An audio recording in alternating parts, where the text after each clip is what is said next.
Welcome into the video, everybody. Thanks for joining me today. I'm going to show you the process and all the techniques I use to create this golden scarab painting. And with this piece, I was trying a whole bunch of stuff that I just didn't feel comfortable with from the start. Now, if you're like me and you're often afraid to try new things, then this video is definitely for you. I'll walk you through, how to paint with metallic paint, blending, toning, creating glow effects, and a whole bunch of other stuff, and also just talk about the reasons why I'm painting this subject in the first place. I think you'll be surprised at where we started and where we ended up and how we got there. All right, let's don't waste any more time. Let's get started. So I've been wanting to paint bugs for a long time, and I ended up creating this outline of a scarab in Illustrator, which I'm using to transfer to a wood panel. Now the wood panel is an acrylic pour that I've already created in the past. Made a whole bunch of these a while back, and I'm just using them as backgrounds to paint on top of. And the main purpose for this painting was I wanted to try metallic paint and see what kind of effect I could get painting a gold object using gold paint. I had a few different gold paints that I had purchased recently from Nova Paint, and I know that I could paint this with flat color just using yellows and browns and golden colors that are flat, or I could try to do it with metallic paint. So I decided to do it with metallic paint. And the first step here obviously is just to block some color in using the gold paint, just laying down some basic shapes, just filling in, coloring in between the lines of the drawing that I had on this background. And originally I didn't want to mess with the background at all. I was just going to paint the golden scarab on the background and leave the background as it was, because I really liked the pinks and the purples and the gold that was already there. Pretty early on in the process, I noticed that there just wasn't enough contrast for me between the background and the foreground elements. I could have gone with a darker color or a lighter color. I just was trying to get a kind of a solid single color down for the body of the bug. I want to talk a little bit about why I'm painting this in the first place. So like I said, I was interested in insects, but the golden scarab in particular is a symbol of rebirth in Egyptian mythology or Egyptian symbology. So that's why I chose this. Now, the next step for me was to try to go with some medium tones. You're going to see a whole bunch of back and forth where I'm working with trying to blend some darker tones, some medium tones into the lighter tones to try to create depth. And the main point that I want to make here is that the technique I'm using is essentially I'm laying down a color like with one brush, and then I'm blending the edges with a dry brush or either with a dry brush or with a damp brush, so that it creates a very soft effect around, and blends the paint in. This is all acrylic paint, if I failed to mention that. It's just a really nice technique for blending. I don't know if you've noticed already too, but I've actually started to use some green. I'm using a transparent golden green. It's actually a gold green by Golden Paints, and it's a very transparent color, and I've used a little bit of that in certain spots. And I'm actually using either a quinacridone magenta or a nickel in the same way to create sort of some of the darker areas. And I don't know if there's really much to explain here other than you just have to continue to work this. You just have to keep going back and forth with, certain colors, just building up depth, trying to add, shadows where it feels like there should be shadows, trying to add highlights where you think there should be highlights, and then just badgering it, just working it as much as you can to continue to build it up. I will say that I did use some darker colors around the edges, like around the legs and around the body, like just very, very thin lines initially to try to pop the scarab off of the background. And I think that does help, but it just wasn't enough. This is the part that I feel like was a little bit hard for me. Like I was afraid to do this step, but I felt like there's something in my brain that says, this background was a happy accident, right? And that's, I've been okay with that in the past, and I'm okay with that in certain situations, but I feel like this acrylic pour just happened based on how I poured out the paint, and I really didn't have any control over it. And so I felt like, with this kind of subject matter, I want to be able to paint backgrounds that are mysterious and dramatic and cool and crazy, and I want to be in charge.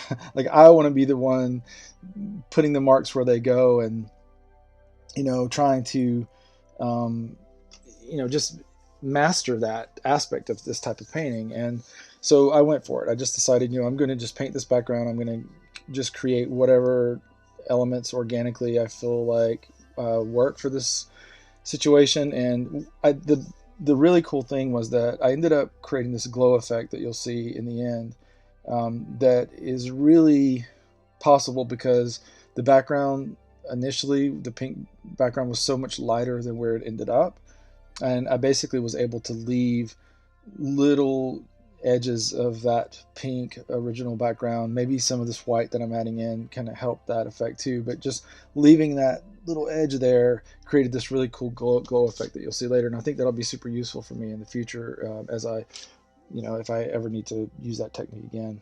I almost felt like this felt like lightning in some ways, like this little mysterious, like crazy energy that was coming around this bug. So I really want to kind of harp on this point.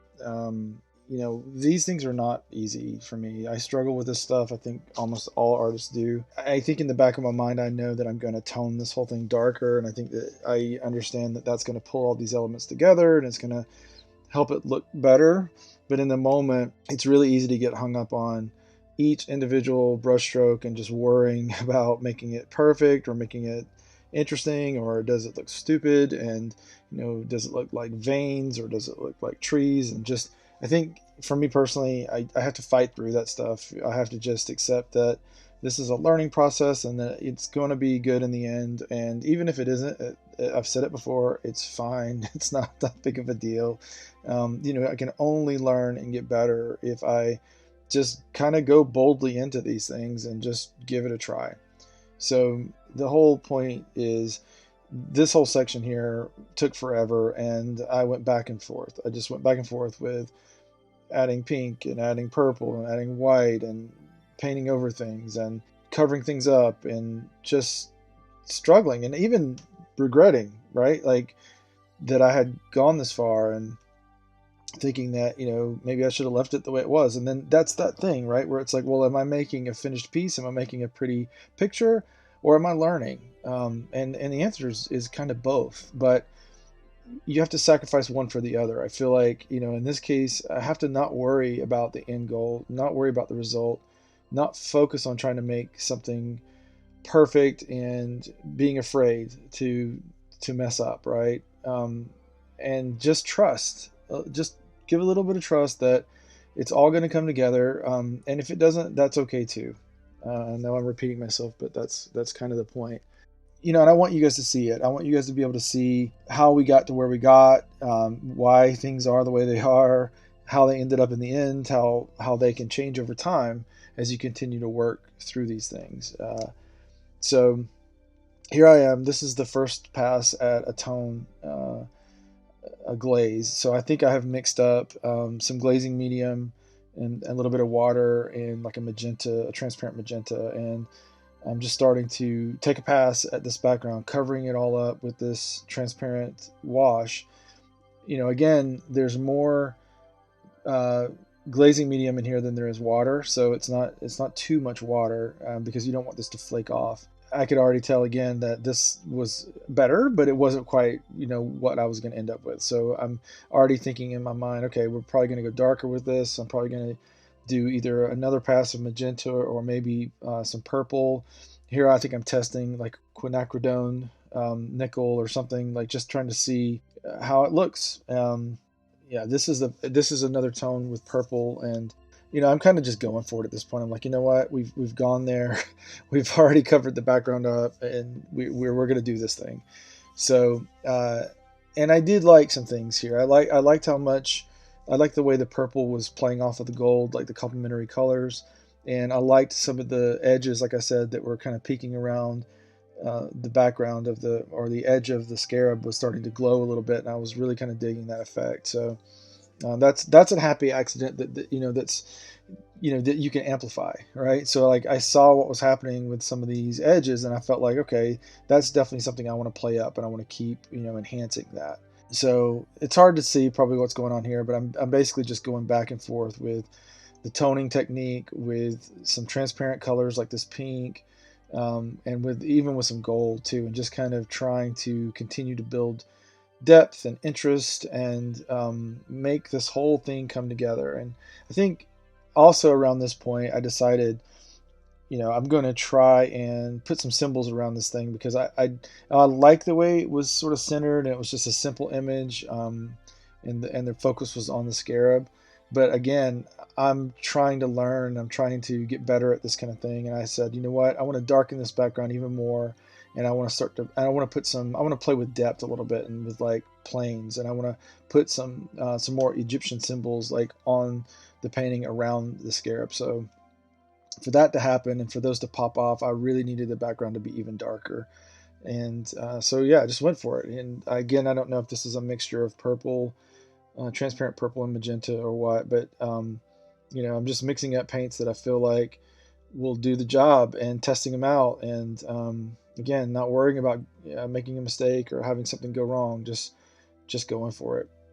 And I was pretty happy at this point. I felt like everything here was going to be icing on the cake, so to speak, because it was starting to really give the effect of dimension that I wanted, and I felt like I was learning something in the process. So I've got some symbols picked out, and I'm using actually Seural tracing paper comes in a white version. I didn't know that until recently, and so I bought some of that, and it's great. And I will say this about using metallic paint: I ended up having to use mixing in some white and really covering the lines several times to try to get the paint to pop and really feel like have a solid opacity to it.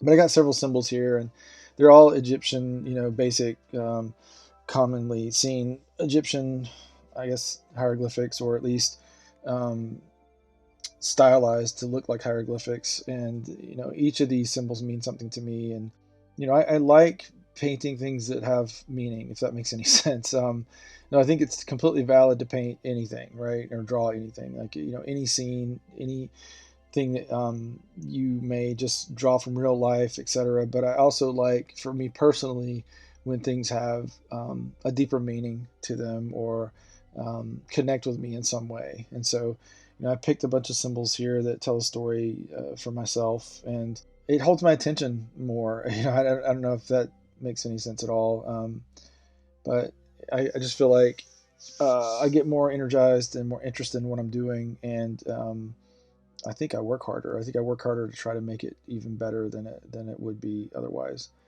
Um, so yeah, so here I'm just continuing to trace these symbols onto the panel. I will say that the chalkiness that is left behind by the Seural tracing paper, you may have noticed, I kind of ended up wiping some of that off and trying to thin it out a little bit, because I think it kind of gets in the way of the paint, and makes it so that the paint doesn't bond as well to the surface.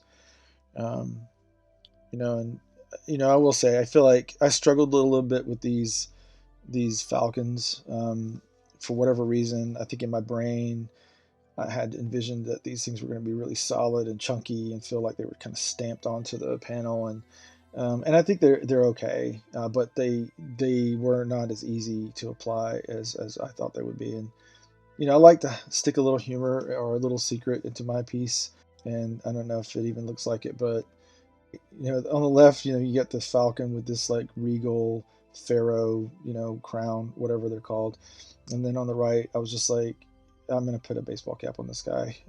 So I think that I don't know. And again, it's not perfect. It doesn't look like it's actually sitting on the falcon's head, and that's fine. I kind of wanted it to look a little strange.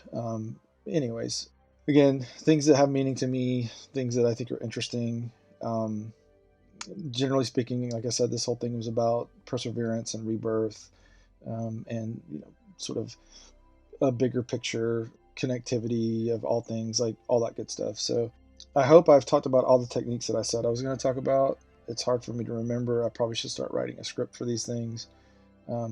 If you see something in here that you don't understand, or if I said I was going to talk about something and I didn't, leave a comment below. If you made it this far and you're definitely interested in hearing about it, hit me up. I'll be more than happy to try to answer any questions at all. I think mostly I just want to share that I'm always trying new things. I'm always pushing myself. I'm always trying to grow. I struggle with these things, and I feel like it's hard work, you know, and I feel like, but I'm also excited to see my progress, and I'm excited to see what I am learning, and I'm excited to share that with others who, you know, maybe wouldn't attempt things unless they, you know, see someone else doing it, or maybe they've tried it, didn't work out as well as they wanted, and maybe you see something in this that is working differently or better, and you want to, you know, give it another try. If you see something that I'm doing that is, you know, could be better, let me know. Like, you know, if you have insight onto some of these techniques, and you can share your knowledge with this community, I think that's fantastic. So please do.